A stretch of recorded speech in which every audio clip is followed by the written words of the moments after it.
Well, some people ask because we see everything. Our office is right on the beach here in Akumal Bay, and I go snorkeling quite a lot just to see what's going on out there and do my part on a day-to-day basis, besides our programs and everything, just on one-to-one with the tourists.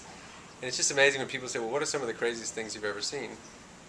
Well, a couple of things come to mind right away. I saw this one couple. I won't say what country they're from, but the wife was sitting on the turtle on the on the turtle's back at the bottom of the ocean. The husband was taking a picture of her on top of the turtle.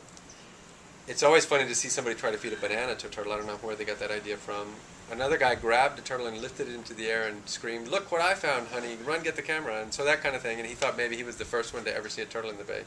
So that's some of the kind of funny stuff we see out here.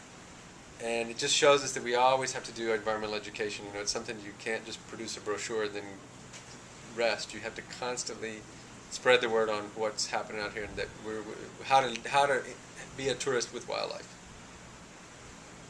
What can somebody do if they see someone doing something wrong?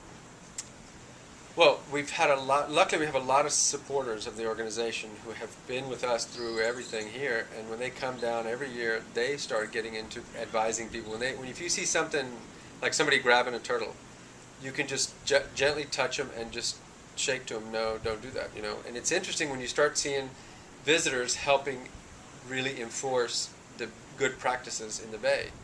Because then it's something that it's spread out, and people with knowledge. I mean, I was on a snorkel tour in Australia, and the guide was feeding the fish. And a little kid, one of the visitors, a son from one of the tourists, corrected the guide saying that he had seen on TV that you're not supposed to feed the fish.